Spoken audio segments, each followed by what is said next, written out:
अस्सलाम वालेकुम another series में वेलकम है आप सभी पर्सन्स का। होप्स हो कि आप सब ठीक होंगे।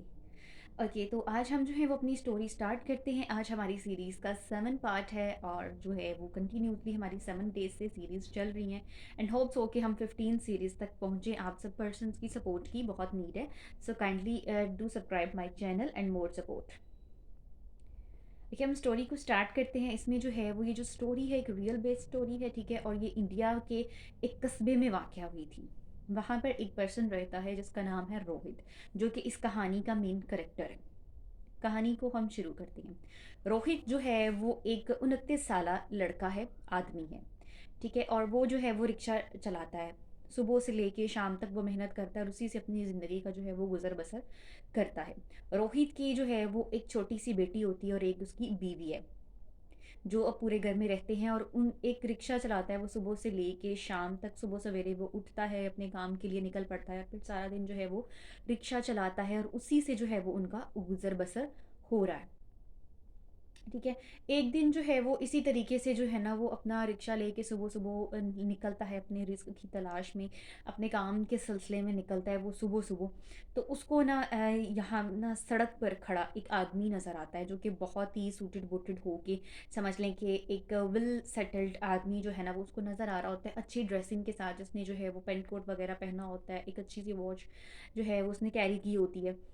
तो वो उसको नज़र आता है, वो उसको देख के ना बहुत ज़्यादा जो है वो रश्क करता है उसके ऊपर कि कितना जो है वो खूबसूरत आदमी है, या कितनी प्यारी उसकी ड्रेसिंग है, वो किस तरीके से काम पे जा रहा है, या कुछ भी है।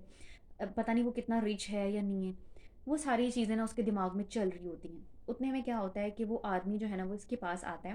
उसको कहता है कि मुझे ना फ़लाँ जगह पे जाना है, तो क्या तुम मुझे ड्रॉप कर दोगे? उसने कहा, मैं ना तुमसे ₹40 लूँगा उस जगह पे जाने के लिए। उसने कहा कि ठीक है, तुम ले लेना, लेकिन मुझे वक़्त पर वहाँ पर ले चलो। फिर जब वो रिक्शे में सवार होता है तो वो कहता है कि मेरी ना गाड़ी ख़राब हो गई है, जिस वजह से जो है वो मुझे, मेरी एक बहुत ज़रूरी मीटिंग है और उसके लिए मुझे ऑफ़िस में जाना है।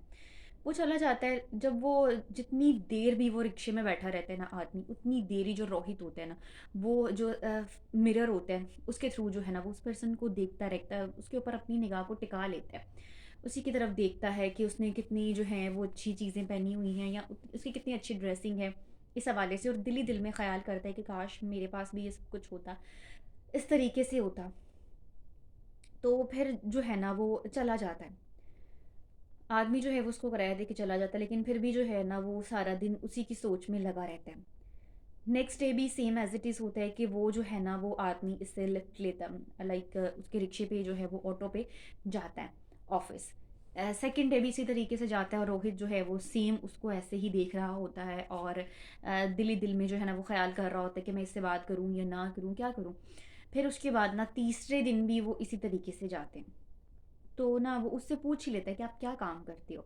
तो वो कहता है कि मैं एक कंपनी में ना एज़ अ मैनेजर काम कर रहा हूँ। तो मेरी ना न्यू जॉइनिंग है वहाँ पर, तो मैं वहाँ पर काम करता हूँ। तो वो उसको ड्रॉप करके उस दिन तो चला जाता है। फिर जब चौथे दिन जो है ना वो जाता है फिर से, तो वो उसी के साथ जाता है और वो ना थोड़ी बहुत बातचीत होना शुरू हो जाती है। ज़ाहिर-सी बात है, जब डेली बेसिस पे एक इंसान आपके साथ जा रहा है, आ रहा है, तो थोड़ी बहुत कंज़र्वेशन हो जाती है। तो दोनों के दरमियान जो है ना वो कंज़र्वेशन हुई। फिर जो है ना वो रोहित जो है वो पूछता है उस मैनेजर से एक दिन कि तुम्हारी फैमिली में कौन-कौन है? तो वो कहता है कि मैं हूँ और बस मेरी माँ है। हम दोनों जो हैं वो एक साथ एक घर में जो है वो अपनी लाइफ़ को स्पेंड कर रहे हैं। तो फिर ना उसके बाद मैनेजर जो है ना वो उसको क्या बोलता है कि आज ना हम दोनों चाय पे चलते हैं। ठीक है, वो उसको ना एक साइड पे ले जाता है, चाय के लिए पिलाने के लिए बैठ जाता है। जब वो चाय आती है तो फिर भी ना जो रोहित होता है ना वो इसी तरीके से देख रहा होता है। जो मैनेजर होता है, जो वेल सेटल्ड आदमी होता है, उसकी तरफ रोहित देख रहा होता है और जब भी वो उसकी तरफ देखता है ना उसकी आँखों में पानी आ जाता है। उस दिन जो है ना वो मैनेजर जो होता है वो उससे पूछता है, क्या मैं तुमसे पूछ सकता हूँ कि तुम मुझे इस तरीके से क्यों देखते हो, या फिर जब भी देखते हो तुम्हारी आँखों में आँसू क्यों आ जाते हैं? तो उसने कहा कि मैं जो है ना, मेरी फैमिली में मैं और मेरी बीवी और उसके बाद जो है वो मेरी एक बेटी है।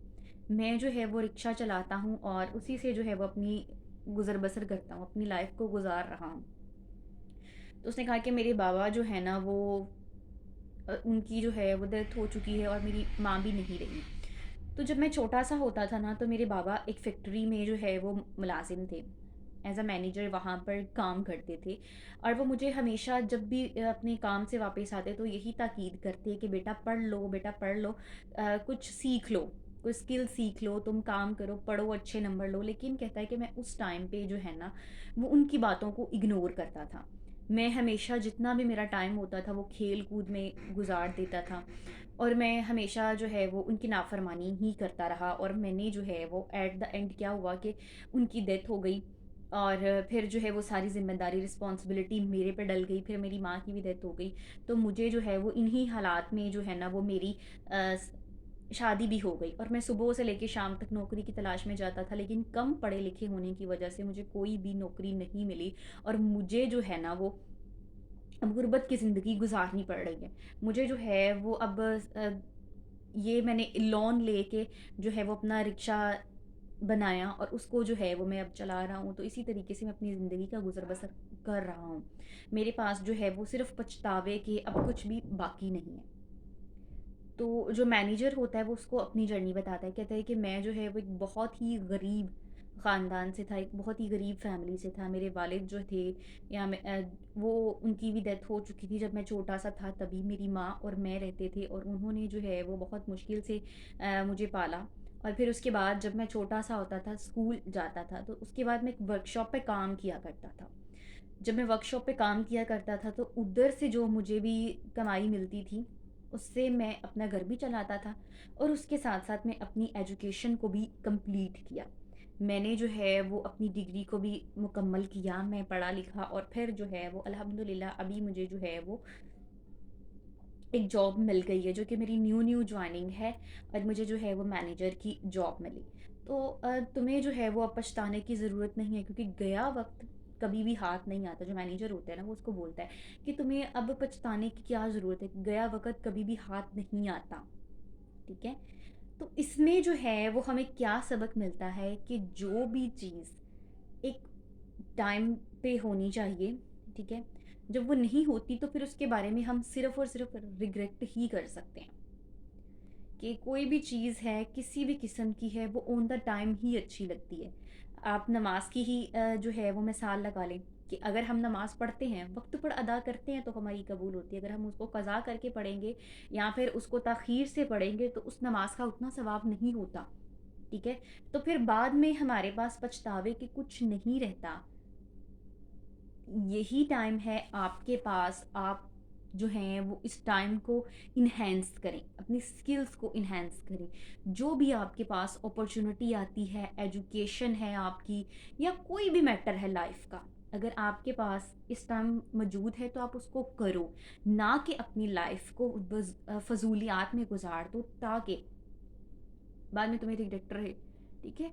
अब अपनी लाइफ़ को हम यंगस्टर्स क्या करते हैं, अपनी लाइफ़ को हमेशा जो है वो सोशल मीडिया स्क्रॉलिंग पे, या फिर जो है वो इधर-उधर की इन रेलेवेंट एक्टिविटीज़ में गुज़ार देते हैं अपनी लाइफ़ को। कभी भी हम अपने एम्स के लिए, गोल्स के लिए स्ट्रगल नहीं करते। तो हमें जो है वो ऑन द टाइम ये सारी चीज़ें सीखनी चाहिए, ऑन द टाइम करनी चाहिए, ताकि कल को जब हमारा फ्यूचर हो, तो उसके लिए हमें परेशानी ना हो, ठीक है? कि कल को हमें कोई जॉब ढूँढनी है या कोई भी काम करना है तो उसके लिए हमें परेशानी ना हो, बल्कि हम जो है वो सेटलमेंट के साथ ऑन द टाइम अपने जो है वो पॉइंट ऑफ व्यू पे हों। होप सो कि आप लोगों को मेरी स्टोरी अच्छी लगी होगी। नेक्स्ट सीरीज़ के लिए जो है वो आप मुझे सब्सक्राइब कर लें। तब तक के लिए मुझे दीजिए इजाज़त। अल्लाह हाफ़िज़।